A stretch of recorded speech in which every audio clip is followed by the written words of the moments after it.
Agradecemos al Señor esta oportunidad de poder estar con cada uno de ustedes, aunque sea a través de esta filmación, y poder hoy compartir una palabra bien específica que el Señor me dio para toda la iglesia de Jesucristo y muy en especial para nosotros, porque nosotros hemos recibido hace poco tiempo algo de parte del Señor y tenemos una responsabilidad con eso que hemos recibido. Pero vamos a orar al Señor.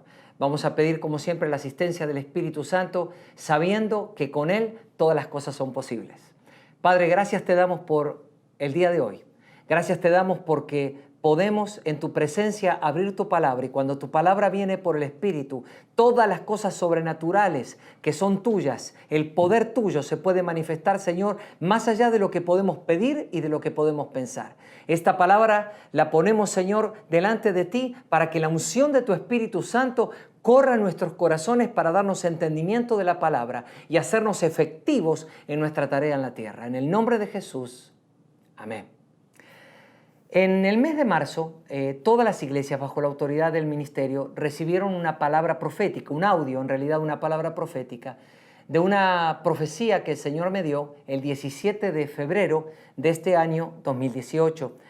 Esa profecía comienza expresando que a partir de este año el Espíritu Santo iba a traer una obra de gracia sobrenatural, de manera que iba el Señor a empezar a operar en los corazones de los hombres para traer una gran insatisfacción. Ustedes saben que los seres humanos nos tratamos de llenar de muchas cosas cuando realmente no tenemos al Señor.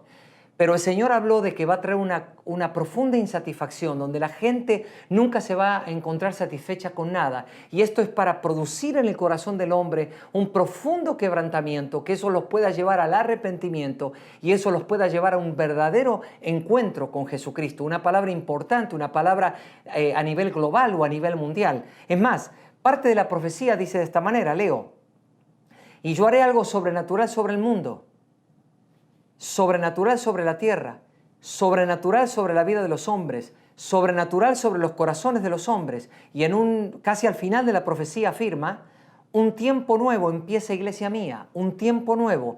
Créeme en medio de la oscuridad, créeme en medio de la tiniebla, porque yo haré cosa grande que la estoy anunciando antes que salga a luz. Cuando el Señor dice que le creamos en medio de la tiniebla, el Señor también nos hizo saber que no debíamos estar mirando lo que ocurre en la sociedad, ni el pecado que abunda, ni todo lo que vemos, porque si nuestros ojos están puestos ahí, no podremos ver lo que Dios habló, no podremos ver lo que Dios desea, no podremos entrar al corazón del Señor para orar conforme al corazón del Señor. Cuando Dios habla que hará algo sobrenatural, hará algo que sobrepase lo que está ocurriendo, la realidad y la fealdad y el horror que ven nuestros ojos cada día cuando estamos caminando las calles. Por eso cuando recibimos profecías como estas, más que son profecías que afectan a nivel mundial, tenemos que entender cuál es nuestra participación como iglesia. Porque cuando uno ve una profecía o escucha una profecía así y dice, bueno, el Señor dijo que lo va a hacer, uno puede tentarse a decir, bueno, si el Señor lo dijo, Él lo va a hacer y yo simplemente tengo que ser un espectador. Pero realmente en las profecías del Señor la posición de la iglesia no es la de espectador, sí es la de expectativa y la de una tarea real que la iglesia tiene para que la profecía que el Señor habló se lleve al completo cumplimiento. Y quiero para esto que saquemos un principio de la palabra, un principio que Pablo le enseñó a Timoteo, pero que también se aplica para nosotros hoy a través de esta profecía. Le pido por favor que vayan a Primera de Timoteo capítulo 1, versículo 18. Primera de Timoteo capítulo 1, versículo 18. Yo voy a leer en la Reina Valera revisada de 1977, que dice de esta manera: este mandamiento, hijo Timoteo, te encargo, para que conforme a las profecías que se hicieron antes en cuanto a ti, pelees por ellas la buena batalla. Quiere decir que Pablo le está haciendo ver a Timoteo esto. Recibiste profecías, pero tú no eres un espectador de la profecía.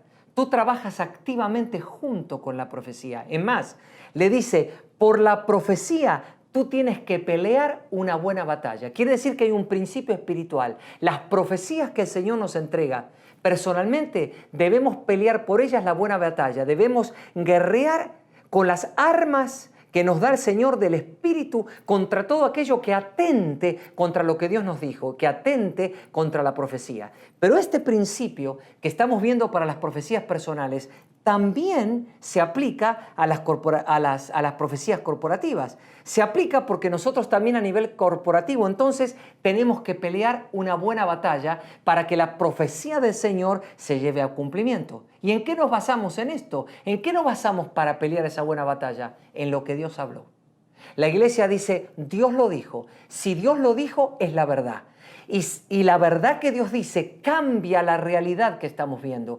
Toda la palabra de Dios es la verdad.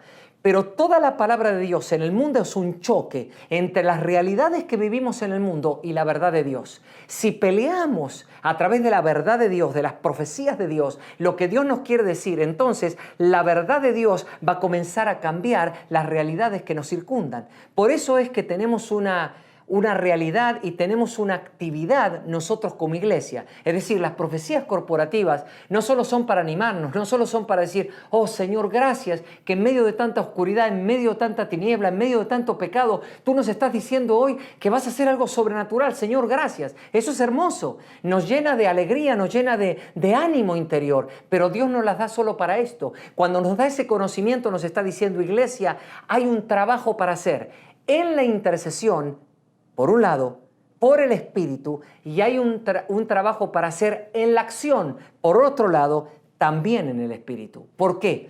Porque que el Señor afirme en una profecía lo que Él va a hacer y que Él va a hacer algo sobrenatural, no significa que Dios lo hará igual sin que la iglesia actúe. Eso sería pensar de manera equivocada. Todas las profecías que el Señor nos da, nosotros somos el cuerpo de Cristo. Nosotros somos la representación de Cristo. Y como representación de Cristo tenemos una tarea para que esas profecías se cumplan. Ahora bien, entre las profecías personales y las corporativas hay una gran diferencia. Porque lo personal solo me afecta a mí y lo que tiene que ver con mi comunión e intimidad con el Señor. Pero cuando hablamos de lo corporativo ya estamos hablando del cuerpo.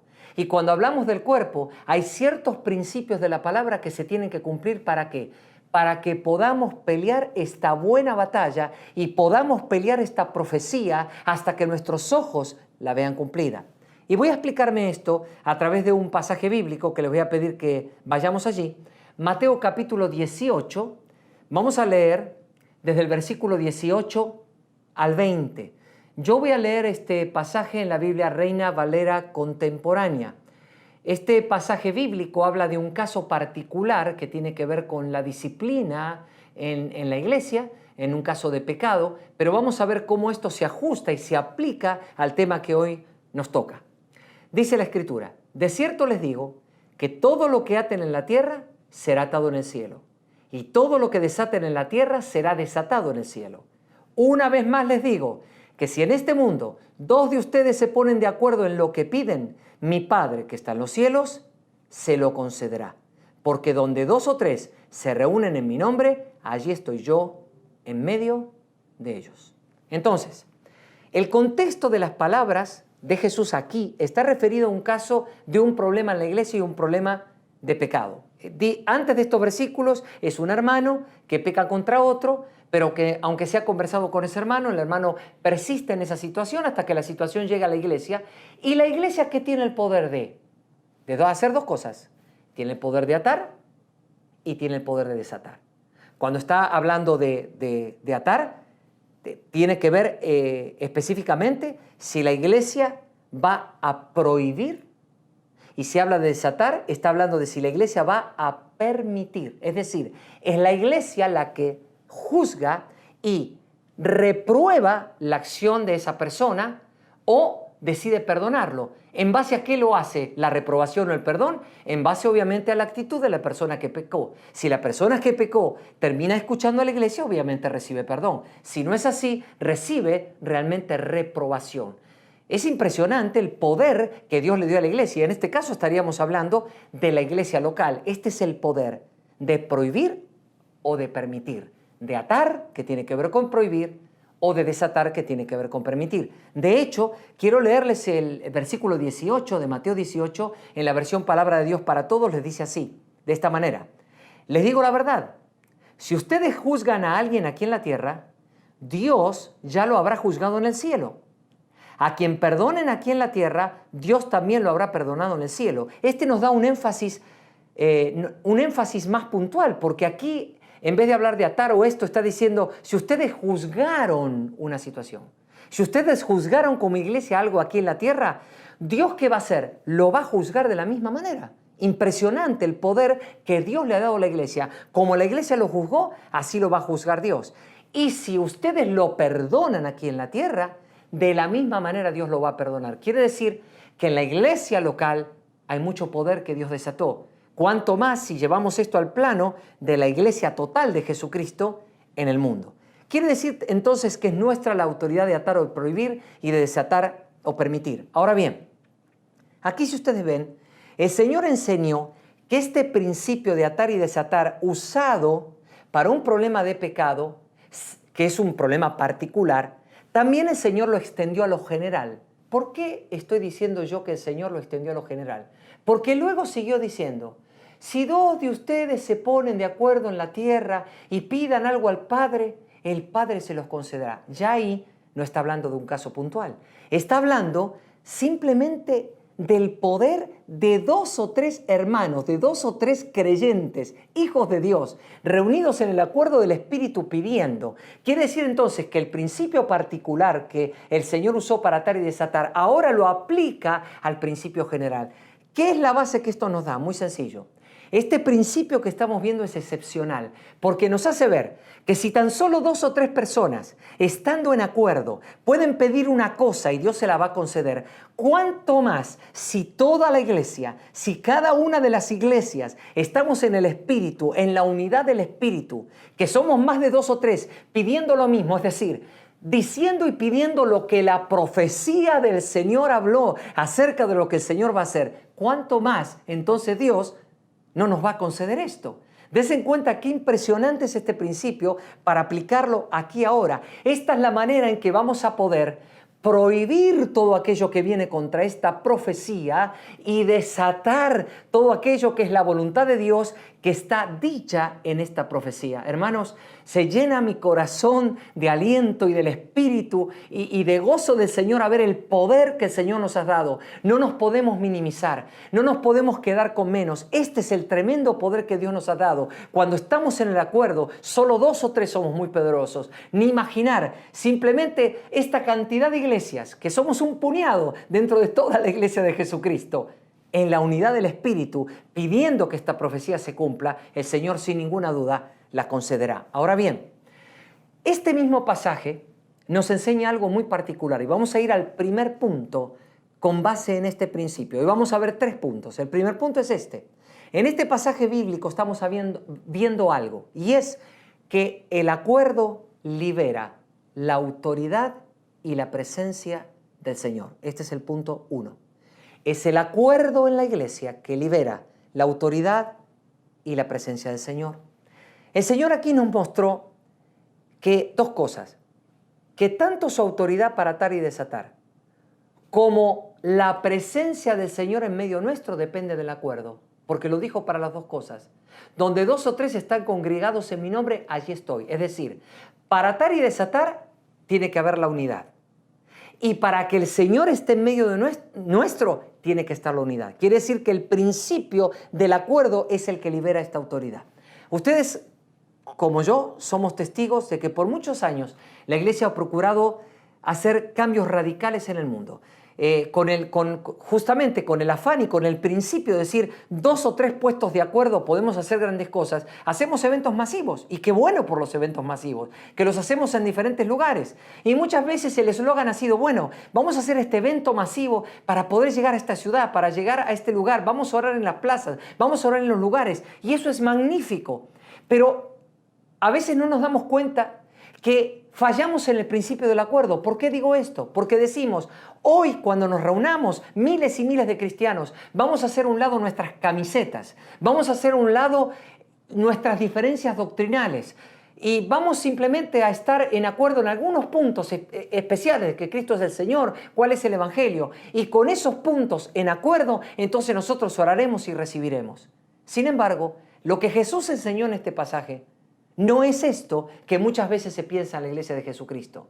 La iglesia cree que es suficiente ponernos de acuerdo. Y si nos ponemos de acuerdo para pedir algo, que nosotros lo vamos a recibir. Pero cuando vamos a la palabra y vamos a este mismo pasaje de Mateo, pero nos introducimos más profundamente en el original griego, nos damos cuenta que lo que Jesús enseñó no tuvo nada que ver con que seamos dos cristianos con diferentes puntos de vista teológicos que nos ponemos de acuerdo para pedir algo. Eso no es lo que enseñó Jesús.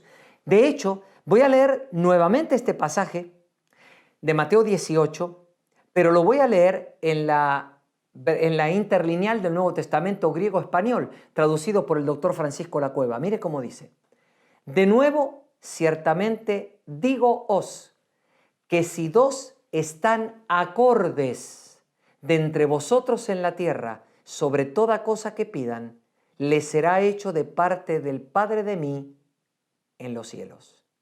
Empiezas diciendo, si dos están acordes. ¿Es lo mismo estar acordes que ponerse en acuerdo? El Señor está hablando, si dos de ustedes están en acuerdo, y la palabra allí, la frase traducida, están en acuerdo, es la frase que viene de una palabra griega muy interesante, es la palabra sunfoneo. De ahí viene la palabra sinfonía. Sun significa junto y foneo significa sonar. Es decir, cuando sonamos juntos, cuando estamos en el acuerdo, por ser hijos de Dios, en el acuerdo del Espíritu, es como una sinfonía. De hecho, el mismo comentario del doctor Francisco Lacueva al pie de página dice así: las oraciones suenan bien a Dios si nuestros corazones están en armonía. ¿Qué es entonces lo que está enseñando Jesús? Jesús habló de estar en acuerdo, no de ponerse de acuerdo. Jesús dice, si mi iglesia está en acuerdo, si 2 o 3 de mis hijos están en acuerdo, entonces van a tomar un punto, cualquier punto, que digan, vamos a ponernos de acuerdo por este punto y vamos a pedirlo y lo van a recibir. ¿Pero por qué lo van a recibir? Porque están en acuerdo. No se están poniendo de acuerdo y están divididos en un montón de cosas, pero bueno, somos hijos de Dios. El Señor sabe que somos sus hijos. Estamos muy en desacuerdo, pero somos sus hijos. Vamos para esto ponernos de acuerdo y pedir por este punto. Claro que Dios puede responder. En su gran amor Él puede responder, pero no es el principio que el Señor enseñó. El principio que el Señor enseñó es que los hijos de Dios viven en el acuerdo de la armonía del Espíritu. ¿Quién más puede dar ese acuerdo? ¿Quién más puede producir esa unidad? Solamente el Espíritu Santo. Cuando vivimos en la unidad propia que es del Espíritu Santo, nuestra posición es una sola: ser solícitos en guardar esa unidad que ya el Espíritu nos dio. Y si estamos en ese acuerdo, entonces podemos tomar algo particular y pedirlo y se nos dará. ¿Cuál es entonces nuestra responsabilidad en esta profecía? Tenemos que pelear una buena batalla, por supuesto. ¿Cómo la vamos a pelear? Primeramente, en una función muy clara. Cada una de las iglesias locales que está escuchando este mensaje este día tiene que estar en el acuerdo del Espíritu. Si hay rivalidades, si hay divisiones, si hay contiendas, si hay diferentes formas de pensar acerca de Dios, de las doctrinas de Dios y de las cosas de Dios, realmente todavía a nuestra unidad le falta. Y cuando le falta esa unidad, también nos va a faltar poder para poder en ese acuerdo pedir conforme a la profecía. Porque ¿cuál es nuestra tarea como intercesores? En la parte de intercesión es orar la profecía así como Dios la dio, basados en la profecía, como Dios los guíe, con ayuno, sin ayuno, en días especiales, en casa, luego juntos en la iglesia, pero de tal manera que nosotros estemos orando en el acuerdo del Espíritu por lo que Dios dijo. ¿Cuál es nuestra tarea en la acción? Predicar, predicar y predicar, a derecha y a izquierda, todo el tiempo donde estemos, en la oportunidad que tengamos, predicar a Cristo. ¿Por qué? Porque toda esa gente tiene que saber qué tan vacía está, qué tan insatisfecha está, que el Espíritu Santo nos dé la gracia de hacerlos sentir con una profunda insatisfacción, con una profunda convicción de pecado, que portemos en nosotros una gloria del Espíritu tan grande, que ellos puedan ver esa necesidad de entregarse. Hay una acción como intercesión como iglesia y cada uno de los pastores sabrá cómo llevar adelante esto para que esta profecía no quede como algo que escuchamos un domingo, como una profecía que allí nos quedó y nos entregaron y cada uno en casa se acuerda. No, que a partir de ahora esta profecía tenga otro peso para nosotros, tenga otro peso durante todo este tiempo, sobre todo durante todo este año, para que de diferentes maneras llevemos tiempos para estar orando esta profecía en la iglesia del Señor, pero cumpliendo ¿qué cosa? El acuerdo. Porque en el acuerdo vamos a poder atar y desatar y en el acuerdo vamos a ver la presencia de Dios en medio nuestro. Lo segundo es que esto nosotros lo hacemos desde una posición y tenemos que entender muy bien y tener revelación que lo hacemos desde nuestra posición en Cristo. El primer punto tiene que ver con el acuerdo, pero el segundo tiene que ver con nuestra posición en Cristo. Y para esto voy a leer 3 pasajes bíblicos. Les pido que busquen, por favor, el primero de ellos, Efesios capítulo 2, versículos 6 y 7, lo voy a leer en la Nueva Versión Internacional. Efesios 2, 6 y 7 dice: y en unión con Cristo Jesús, Dios nos resucitó y nos hizo sentar con Él en las regiones celestiales para mostrar en los tiempos venideros la incomparable riqueza de su gracia que por su bondad derramó sobre nosotros en Cristo Jesús. El Señor aquí nos está diciendo que cuando el Señor nos resucitó, nos hizo sentar en un lugar determinado. ¿Qué lugar es? Lugares celestiales junto con Cristo. Claro que no en el trono de Cristo. Eso es para los vencedores, como dice Apocalipsis. Quienes venzan van a estar en el trono de Cristo. Pero cuando habla de regiones celestes está diciendo, en las mismas regiones donde está sentado Jesucristo, nosotros como iglesia ya estamos sentados ahí. No, esto no va a ocurrir cuando pasemos a la eternidad. Ya estamos sentados ahí espiritualmente. Tenemos una posición. Vamos al segundo pasaje. Efesios capítulo 1, verso 23, lo voy a leer en la Reina Valera del año 60. Y dice así, hablando de la iglesia, dice: la cual es su cuerpo, la plenitud de aquel que todo lo llena en todo. Pablo, una vez que vemos cuál es nuestra posición de regiones celestes, ahora dice, la iglesia como está sentada en regiones celestes, en la tierra es la plenitud de Cristo. Es quien manifiesta plenamente a Cristo para llenarlo todo. Y el tercer pasaje bíblico está en Efesios capítulo 3, versículos 10 y 11, también de la Biblia Reina Valera del año 60, que dice así: para que la multiforme sabiduría de Dios sea ahora dada a conocer por medio de la iglesia a los principados y potestades en los lugares celestiales, conforme al propósito eterno que hizo en Cristo Jesús nuestro Señor. Estos 3 pasajes confirman varias cosas impresionantes. Primero, nuestro lugar, sentado en lugares celestiales junto con Cristo. Segundo, nuestra condición, no solo de llenos, sino de que nosotros que representamos a Cristo estamos plenos de Cristo. Es más, nosotros somos quienes mostramos la plenitud de Cristo. Y el apóstol Pablo agrega algo más poderoso todavía, porque dice con toda claridad el apóstol Pablo en este pasaje de Efesios 3, que a partir de ahí, la iglesia es la que le da a los principados y potestades a conocer ¿qué cosa? Las variadas formas de la sabiduría de Dios.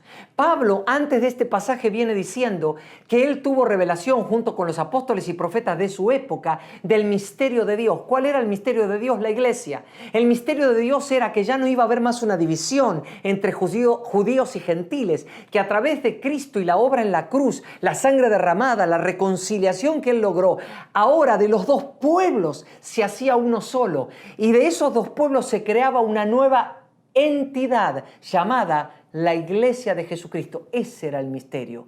¿Y qué está diciendo Pablo cuando dice ahora? Él está diciendo, en este momento, ahora, desde que vino la revelación, que judíos y gentiles somos todos partes de la misma entidad que es la iglesia, a partir de ahora, los principados y potestades van a escuchar y van a ver a Dios y van a conocer las diferentes formas de la sabiduría de Dios a través de la iglesia.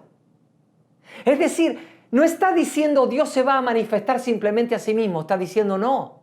A partir de que la iglesia nació, a partir de que fue revelada, todas las formas de la sabiduría de Dios en toda su variedad. ¿A quién tienen que escuchar los principados y potestades? ¿A quién tienen que ver para ver la sabiduría de Dios? A la iglesia. Esto es impresionante. En nuestra cabeza esto no puede caber. No hay forma que nuestra cabeza pueda entender lo que el Señor está diciendo. Pero sí hay una cosa, nosotros podemos recibir lo que Dios dijo y podemos saber claramente que cuando nosotros estemos intercediendo y estemos trabajando para el cumplimiento de la profecía que Dios nos dio, nosotros lo estamos haciendo desde la posición que Cristo nos dio. Lo estamos haciendo porque somos la plenitud de Cristo. Y lo estamos haciendo porque los principados y las potestades tienen que escuchar a la iglesia para escuchar la sabiduría de Dios y saber que lo que Dios dijo es lo que se va a cumplir. Sobre todo los principados y potestades que vienen contra Dios. Por eso nosotros, si oramos de esta manera, vamos a producir en los cielos una gran batalla espiritual cual nunca antes. Y cuando eso ocurre, entienda esto, lo que se empieza a ver en la tierra es un caos peor. ¿Por qué? Porque el diablo desespera por tratar de lograr que lo que Dios dijo no se cumpla. Hermanos, levantemos nuestra mirada a lo que somos y tenemos en Cristo Jesús, a la grandeza que Él nos ha dado, de manera que nosotros podamos ministrar al Señor y podamos orar desde esta perspectiva, desde esta posición y desde esta autoridad. Un segundo punto extraordinario, milagroso, inentendible para la mente humana, pero Dios dice que así es y esto es lo que somos. ¿Y qué decimos como iglesia? Amén, Señor, esto es lo que somos. Tercer punto y último punto. Una vez que tenemos claro el acuerdo que tiene que ver con la unidad del Espíritu, el acuerdo que el Espíritu produce, no el ponernos de acuerdo, sino el que Él produce. Lo segundo que tenemos de acuerdo es nuestra posición. Sabemos quiénes somos y qué tenemos en Cristo. Y lo tercero es que cuando esto ocurre, entonces, ¿a qué estamos llamados? Estamos llamados a levantar la vara de autoridad de Jesucristo en la tierra. Y para esto vi un pasaje del Antiguo Testamento porque es muy gráfico para entender cómo levantar esa vara de autoridad. Vamos a ir a Éxodo capítulo 4, versículos 1 a 4. Yo lo voy a leer en la Nueva Versión Internacional. Dice así. Voy a leer desde el versículo 2, que dice: ¿Qué tienes en la mano?, preguntó el Señor. Una vara, respondió Moisés. Déjala caer al suelo, ordenó el Señor. Moisés la dejó caer al suelo y la vara se convirtió en una serpiente. Moisés trató de huir de ella, pero el Señor le mandó que la agarrara por la cola. En cuanto Moisés agarró la serpiente, ésta se convirtió en una vara en sus propias manos. Es una figura bien gráfica lo que pasó con la vara que tenía de pastor Moisés y la autoridad que Dios quería darle. Cuando Dios llamó a Moisés para que lo sacara de Egipto, ustedes saben que él siempre dijo: no soy el indicado, esto no va a funcionar, Señor, yo no soy la persona correcta. Entonces el Señor, para mostrarle la autoridad que él tenía pensado concederle, le dice: toma esa vara de pastor porque la voy a transformar en mi vara. Hasta ahora era la vara de un simple pastor de ovejas. Ahora la voy a transformar en mi vara. ¿Y qué le dijo el Señor? Tírala. ¿Y en qué se convirtió? En culebra. Es importante la figura que Dios usa. No la transformó en un león, en un tigre. No. La transformó en una culebra. Y esto tiene mucho que ver con la autoridad. La transformó en una culebra. De pronto, ¿qué pasó entonces con Moisés? Cuando él ve la culebra, ¿qué trata de hacer Moisés? Huir de esa culebra. ¿Por qué? Porque le tenía miedo. ¿Qué le estaba mostrando el Señor a Moisés en esta figura? Moisés, tu problema es que estás tratando de huir a la autoridad que yo te quiero dar. Le tienes pavor, le tienes miedo a la autoridad que yo te quiero conceder. Es decir, usa esta figura de una culebra para mostrarle el Señor que Moisés le tenía tanto miedo a la autoridad que Dios le quería conceder, como el mismo miedo que le tenía una culebra venenosa. El mismo miedo. Por eso Dios utiliza una culebra para hacerle ver a Moisés: ese es el temor que tú tienes dentro. Tienes temor de usar algo que yo voy a hacer sobre tu vida y algo que te voy a conceder. Y es más, cuando ustedes leen en Éxodo 7:1, es tan grande esto, tan grande, que el Señor le dice a Moisés: toma en cuenta que te pongo por Dios ante el faraón. Es decir, Dios le estaba diciendo a Moisés: la autoridad que yo te quiero dar es de tal magnitud que tú serás como si, cuando tú hables, será como si yo mismo le hablara a Faraón y todo lo que tú digas se va a cumplir. Esa era la autoridad que Dios le quería conceder. ¿Qué tiene que ver todo esto con nosotros? Mucho. En primer lugar, al igual que le ocurrió a Moisés, que le tenía miedo a la autoridad que Dios le quería conceder, le ha ocurrido a la iglesia. Y recordemos que la iglesia no es algo que Dios nos va a conceder. A la iglesia Dios ya nos dio su autoridad, pero por mucho tiempo la iglesia ha tenido temor de usar la autoridad que Dios le concedió y también ha tratado de usarla sin respetar el primer principio que aprendimos hoy, el principio del acuerdo. Se ha juntado en eventos masivos y dijimos, tenemos autoridad, y nos envalentonamos en la autoridad y vamos a usarla, pero nos olvidamos que esto no es de envalentonarse, que esto tiene que respetar principios, y el principio de la unidad del espíritu, de la unidad del acuerdo, es importante para usarla. Quiere decir entonces que por muchas cosas y por mucho tiempo la gran mayoría de los creyentes hemos sido espectadores. Es más, la gran mayoría de creyentes, aún en las cosas más sencillas, aún para sanidades, milagros y liberaciones, hemos dependido más de los ministerios o de alguno de los 5 ministerios, y esto se debiera ver más en todo el cuerpo de Cristo. ¿Por qué? Porque Dios nos ha dado autoridad a todos los hijos de Dios. Lo que Dios nos dio no es exclusivo de algunas personas o de algunos ungidos en especial, sino de todos. Así que tenemos que quitar el miedo. Así como Moisés le tenía miedo a esa autoridad como una culebra, nosotros no tenemos que ver la autoridad así de Dios de esa manera. La tenemos que ver como un gran depósito, algo grandioso que Dios nos entregó para saber, Señor, no quiero estar siempre justificándome, es que todavía estoy un poco inmaduro, es que todavía soy un poco carnal, es que todavía me falta. Eso siempre va a ocurrir. Siempre vamos hacia más, siempre vamos hacia la perfección, pero eso no nos quita la autoridad que Dios nos delegó. Por lo tanto, tenemos que usarla sabiendo que estamos en paz con Dios, que estamos en unidad con nuestros hermanos, que vivimos en un mismo pensar, en un mismo sentir, en una misma mente, es decir, en un mismo espíritu. Esto es lo que debemos hacer. Vamos a un próximo pasaje de la Escritura. En Éxodo capítulo 14, de los versículos 15 a 18, yo lo voy a leer en la Reina Valera contemporánea. Dice así, comenzando en el verso 15 de Éxodo 14. Pero el Señor le dijo a Moisés, ¿por qué me pides ayuda? Ordena a los hijos de Israel que sigan su marcha. Y tú, levanta tu vara, extiende tu mano sobre el mar y divídelo, para que los hijos de Israel crucen en seco. Yo, por mi parte, voy a endurecer el corazón de los egipcios para que los persigan, y me glorificaré en el faraón y en todo su ejército, y en sus carros de guerra y en su caballería. Y cuando me haya glorificado en el faraón y en su caballería y carros de guerra, los egipcios sabrán que yo soy el Señor. Llegó un momento crucial para Moisés, ¿sí o no? Es decir, Moisés sabía que ya tenía la autoridad. De hecho, ya Moisés había hecho muchos prodigios y señales milagrosas ante el faraón. Que los piojos, que las moscas, que las ranas, todo lo que usted sabe que ocurrió. Pero ahora, en este momento, Moisés estaba en una situación que nunca antes había estado. El enemigo por detrás, el mar por delante, sin un camino de salida. Ahora Moisés tenía que hacer algo particular, algo nuevo. Y dice la Biblia, cuando dice, ¿por qué clamas a mí?, que Moisés estaba orando y llorando. En realidad, en la versión en inglés de la New King James, dice que Moisés estaba llorando. ¿Por qué estaba llorando? ¿Para qué estaba llorando? Para pedirle, Señor, ayúdanos, ábrenos un camino, haz algo por nosotros. Y el Señor le dice, claramente, Moisés, estás equivocado. Yo te di una autoridad. ¿Qué tienes que hacer ahora? Alza tu vara, desata la autoridad que te di, divide el mar y levanta un camino, haz un camino donde no hay camino. Me hizo recordar esto cuando el Señor le dijo a los apóstoles que estaban en la barca, todavía tienen miedo, ¿se acuerdan que la barca se estaba por hundir? Él dijo, ¿dónde está su fe? Es decir, yo me paré con autoridad y paré el viento y paré el mar, pero esto lo tienen ustedes.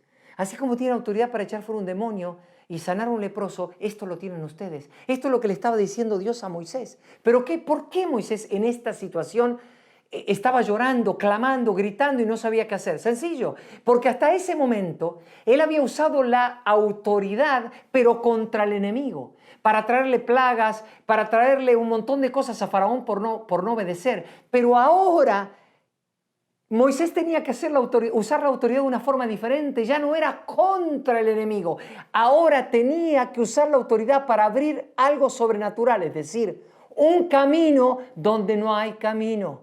Y cuando escuchamos la profecía que hemos recibido y Dios dice que hará algo sobrenatural, nos damos cuenta que lo que Dios tiene en mente que es una cosecha sobrenatural.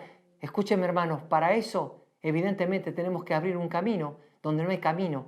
Todo lo que está a nuestro alrededor sabe que nos grita, imposible, eso es imposible, eso no puede ocurrir, no puede ocurrir. Es tanto lo que yo veo de perversidad alrededor que esto no puede cambiar. Pero Dios está diciendo que quiere abrir una cosecha sobrenatural. Y ahora entonces tenemos que usar la autoridad de otra forma. Muchas veces la usamos contra el diablo, lo reprendemos, echamos fuera demonios y hasta ese conocimiento de uso de autoridad nos va bien. Pero cuando tenemos que usar la autoridad para abrir un camino donde no lo hay, una puerta donde no lo hay, para crearla, pareciera que estamos escasos de autoridad. Pero el Señor, amados, nos está diciendo que no estamos escasos de autoridad, que tenemos autoridad para que la cosecha sobrenatural que Dios habló se cumpla. Por lo tanto, nosotros tenemos una misión que cumplir, tanto en la intercesión como en la acción. No vamos a olvidarnos, al estar orando y trabajando, de estos tres principios. El acuerdo del Espíritu para desatar la autoridad, para atar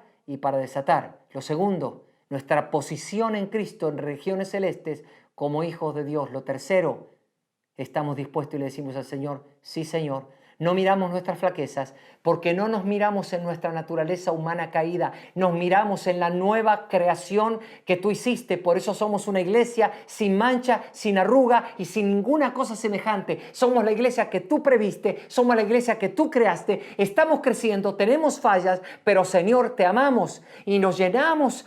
Pedimos ser llenos de tu Espíritu Santo para poder cumplir esta misión global y poder traer al mundo un cambio poderoso. Vamos, amados, hoy para terminar, orar juntos y que de ahí en adelante Dios les va a dar sabiduría para cómo llevar con estos principios y esta base sólida el trabajo de la iglesia en la intercesión y la acción sobre esta profecía de cosecha sobrenatural que Dios nos entregó. Oremos. Padre, hoy nos hablaste con toda claridad. Hoy nos dijiste cuál es nuestra posición. Hoy nos dijiste en primer lugar que si hay problemas entre nosotros, debemos arreglarlos. Debemos arreglarlos. Debemos estar en paz. Debemos otorgar perdón y ser perdonados, Señor.